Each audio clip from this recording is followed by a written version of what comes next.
Hello दोस्तों, आपके अपने चैनल टेक विद विजय में आप सभी का फिर से स्वागत है। आशा करता हूँ कि आप सब लोग अच्छे होंगे। दोस्तों, स्वागत है एक नए चैप्टर में। तो दोस्तों, चैप्टर का नाम है डेटाबेस।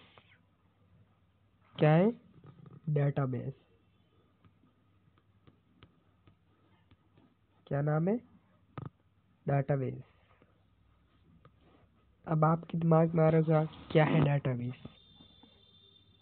तो इसके बारे में अपन बात करेंगे। अपन बात करेंगे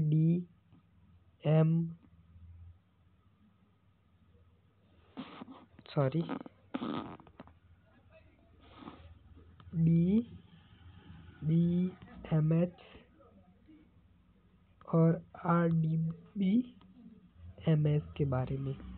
क्या होते हैं DBMS? डेटाबेस मैनेजमेंट सिस्टम और रिलेशनल डेटाबेस मैनेजमेंट सिस्टम के बारे में अपन बात करेंगे। तो दोस्तों, अभी तक क्लास को लाइक नहीं किया तो सबसे पहले क्लास को लाइक कर दीजिएगा और अपने दोस्तों के साथ इस क्लास को शेयर भी कर दीजिएगा ताकि उन्हें भी यह क्लास फायदेमंद हो सके। और चैनल को जल्दी से सब्सक्राइब करके बेल आइकन को जरूर प्रेस कीजिएगा। आज की क्लास में अपन database and database management system के बारे में जानकारी प्राप्त करेंगे।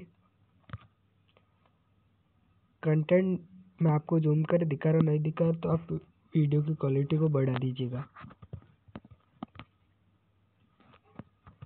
Database and database management system, यह प्रस्तुति database and data management system के बारे में जानकारी प्रदान करेगी। यानी इस क्लास में अपन database and data management system के बारे में जानकारी हासिल करेंगे और हम डेटाबेस के विभिन्न प्रकारों के बारे में और DBM डेटाबेस मैनेजमेंट सिस्टम के कार्यों पर चर्चा करेंगे और RDBMS के विशेषताओं पर चर्चा करेंगे। जो इस क्लास के मुख्य बिंदु है उनके बारे में अपन ने देख लिया है कि इसके बारे में अपन जानकारी प्राप्त करने वाले। अब डेटाबेस क्या है? तो डेटा का संग्रहण डेटाबेस कहलाता है। क्या कहलाता है? वन लाइन में बोलूँ तो डाटा का संग्रह ये है वो डेटाबेस कहलाता है।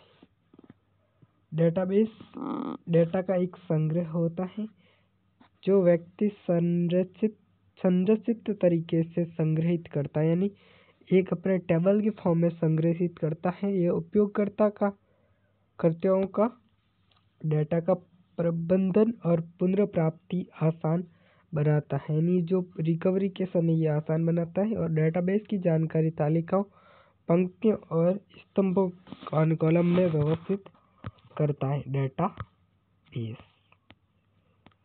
अब डेटाबेस मैनेजमेंट सिस्टम क्या है, इसके कार्य पर सबसे पहले चर्चा करते हैं। इसका कार्य कि डाटा को स्टोर करना, डाटा को पुनर्प्राप्ति करना, डाटा का प्रबंधन करना, डाटा की सुरक्षा करना और डाटा की अखंडता। क्या? डाटा की अखंडता इसके प्रमुख कार्य है डेटाबेस के। अब मुख्य उद्देश्य क्या? डेटाबेस मैनेजमेंट सिस्टम का मुख्य उद्देश्य क्या है?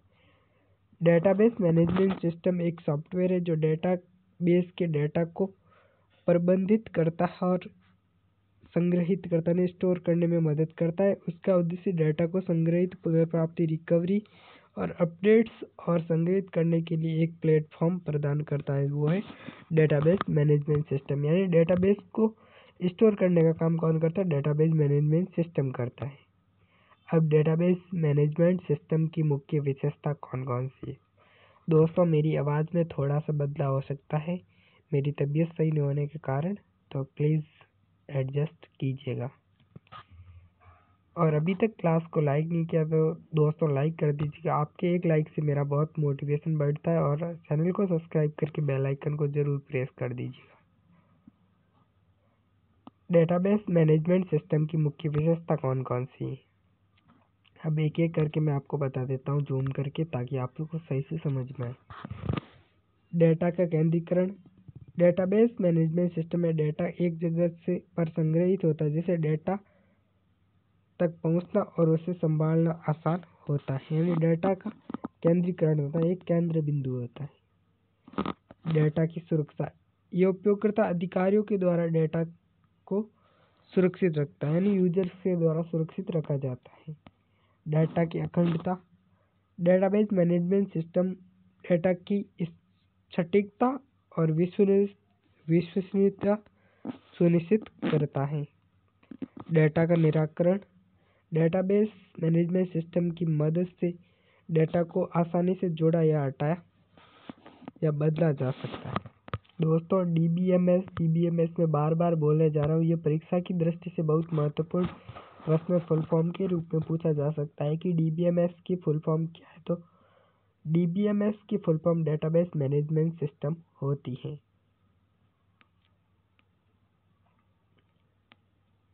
अब देख लो, relational database management system, RDBMS की फुल फॉर्म भी पूछ सकता है। तो उसका फुल फॉर्म क्या होती है? Relational database management system. यह एक विशेष प्रकार का डेटाबेस मैनेजमेंट सिस्टम होता है जिसमें डाटा को तालिकाओं के रूप में संरचित किया जाता है, और इस प्रणाली में डाटा रिलेशनल के रूप में संग्रहित किया जाता है और विभिन्न तालिकाओं के बीच संबंध स्थापित किए जाते हैं। इसे टेबल्स के फॉर्म में अपन डाटा को संग्रहित करते हैं, जिसे रिलेशनल डेटाबेस मैनेजमेंट सिस्टम बोला जाता है। अब आरडीबीएमएस की मुख्य विशेषता कौन सी? तालिका आधारित संरचना। अब देखो, आरडीबीएमएस में डेटा को एक से अधिक तालिकाओं में विभाजित किया जाता है और इन तालिकाओं पंक्तियों को रो या कॉलम होते हैं। एसक्यूएल का उपयोग करते हैं। आरडीबीएमएस के डेटा को प्राप्त करने के लिए विभिन्न प्रबंध करने के लिए SQL structured query language. SQL की फुल फॉर्म बार बार पूछी जाती है कि एसक्यूएल की फुल फॉर्म क्या है। तो स्ट्रक्चर्ड क्वेरी लैंग्वेज का उपयोग किया जाता है। रिलेशनल डाटा के बीच रिलेशन को पहचानता है और विभिन्न तालिकाओं का उपयोग में जोड़ता भी है। अखंडता और सुरक्षा, डेटा के प्रकार, सीमा या अन्य गुणों के नियंत्रित करता है और जिसमें डेटा की अखंडता बनी रहती है। अब डीबीएमएस और आरडीबीएमएस के बीच अंतर पर चर्चा कर लेते हैं और इसके साथ क्लास को ख़त्म भी कर लेंगे कि इस क्लास में अपन ने क्या पढ़ा, उसके बारे में जानकारी फिर प्राप्त करेंगे। इसकी विशेषता, संरचना पर ध्यान देकर डीबीएमएस में डेटा को सामान्य रूप से संग्रहित किया जाता है। इसमें कोई टेबल फॉर्म नहीं बनाई जाती, लेकिन बल्कि आरडीबीएमएस में तालिका के रूप में संग्रहित यानी टेबल्स के रूप में इसको स्टोर किया जाता है और बीच में रिलेशन भी स्थापित किया जाता है। डाटा का रिलेशन है रिलेशनल नहीं होता है और तालिकाओं के बीच रिलेशन संबंध होता है, जो आरडीबीएमएस में होता है। एसक्यूएल का उपयोग है, जो इसमें डीबीएमएस में एसक्यूएल का उपयोग नहीं किया जाता और इसमें एसक्यूएल का उपयोग किया जाता है। डाटा की अखंडता यानी कम अखंडता होती है और इसमें अधिक अखंडता होती है। डाटा की सुरक्षा में कम सुरक्षा होती है डीबीएमएस में, और जबकि इसमें आरडीबीएमएस में अधिक सुरक्षा होती है। निष्कर्ष में देख लेते हैं कि डेटाबेस मैनेजमेंट सिस्टम आधुनिक डेटा प्रबंधन के लिए आवश्यक है और आरडीबीएमएस की संरचना, अखंडता और सुरक्षा के लिए एक शक्तिशाली उपकरण है। यह प्रस्तुति डेटाबेस मैनेजमेंट सिस्टम के बारे में बुनियादी जानकारी प्राप्त की। दोस्तों, आज की क्लास में अपने डेटाबेस मैनेजमेंट सिस्टम और रिलेशनल डेटाबेस मैनेजमेंट सिस्टम के बारे में बुनियादी जानकारी प्राप्त की है। आने वाली क्लास में इनको डीप में जानकारी हासिल करेंगे और नई नई जानकारी मैं आपके सामने लेकर आता रहूँगा और डेटाबेस को आप अच्छी तरह से समझ पाएंगे। तो दोस्तों, कंटेंट आपको कैसा लगा ज़रूर मुझे कमेंट बॉक्स में बताइएगा और वीडियो को लाइक करके अपने दोस्तों के साथ ज़्यादा से ज़्यादा शेयर कीजिएगा और चैनल को सब्सक्राइब करके घंटी का आइकन दबा कर ऑल पर क्लिक करें ताकि आने वाली वीडियो सबसे पहले आपके पास पहुंचे। Thank you so much guys.